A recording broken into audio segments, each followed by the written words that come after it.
Welcome to the AECI Plant Health podcast, where we have conversations that help you unlock nature's potential. I'm your host, Octavius Pandil. In this episode, AECI Plant Health Technical Advisor Rupert Vermaas shares some must-know information about the purpose of the in-furrow application in row crops and what kind of products a farmer can use. So what exactly is referred to as an in-furrow application when it comes to the cultivation of row crops? Hi Octavia, this is quite a debatable topic for the last few years now. First of all, in order for a grower to apply a product in-furrow, there must be an in-furrow applicator on the grower's planter.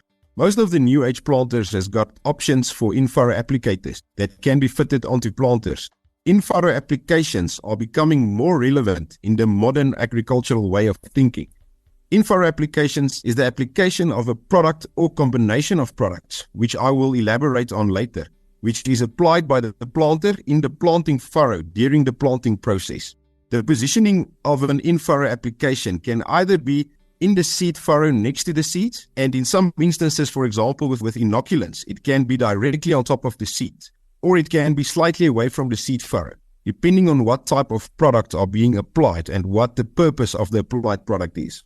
You've just mentioned specifically about the purpose of the product. What exactly is that? What is the purpose of an in-furrow application in row crops? Products can be applied in-furrow for various purposes, but mainly to stimulate plant growth and or stimulate soil biology and specific microorganisms in the soil. Firstly, it can be applied for a nutritional purpose, which are also referred to by many growers as a pop-up application of plant nutritional products. Secondly, it can be applied for a biological purpose, where microorganisms are applied in furrow next to the seed to fulfill a certain plant physiological purpose in collaboration with the plant. Thirdly, it can also be applied for a plant hormonal function. And lastly, it can be a product that are being applied to stimulate microorganisms in the soil.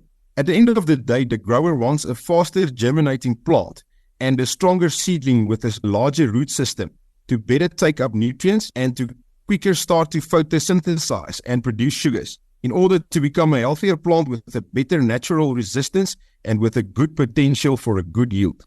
A strong seedling is the basis for a good crop and eventually good yields. Rupert, I'm curious to know, what is usually the active ingredients in an in-furrow type of product? There are products that mainly contains nutrients, that includes macro and micronutrients or a combination of the two.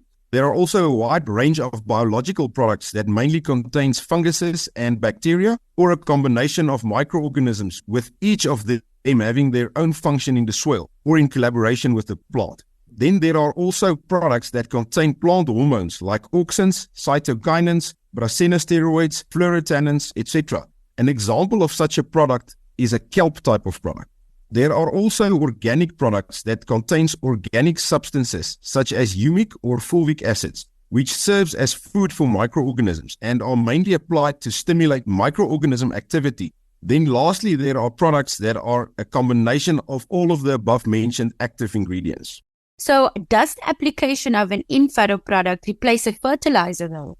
The short answer to that question is no. It will not replace fertilizer as a whole. It will mostly help the plant with more effective uptake of fertilizers that have been applied. In some instances, it can address a temporary plant nutritional deficiency when it comes to the application of macro and micronutrients. When it comes to biological products, it will help the availability of the fertilizer or nutrients and make it more available to the plant. Microorganisms will help the plant to get hold of plant nutrients, where in certain conditions the plant by itself could not get hold of. As soil health will increase over time, this can certainly reduce the amount of chemical fertilizer used.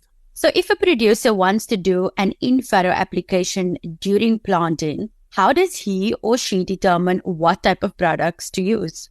The grower or the farmer must first determine what the purpose of applying such a product should be. After that, he can determine which product to use to achieve that specific goal. Usually a producer gets the biggest response or reaction out of a crop where the greatest deficiency or shortcomings are in his or her soil. For example, if your soil biological activity are depleted, then you will get the greatest reaction out of a biological type of product. If the weakest link, if I can call it that, in your soil is nutrients, you may see a much greater response with a product that addresses those specific nutrient deficiencies. I would recommend talking to your crop advisor so that together you can determine what your specific needs are on your farm and thus apply the right product for the right purpose. Rupert, just a final question from my side. Do you have any final advice for a grower or a farmer when it comes to in-furrowing products? There isn't such a thing as a silver bullet or a wonder product, if I can call it that. You need to apply every product with a specific goal in mind. So yeah, just keep in mind there isn't a silver bullet or a perfect product anywhere out there. Thanks so much, Rupert Vermaas, AECI Plant Health Technical Advisor. Another production from Solid Gold Podcasts.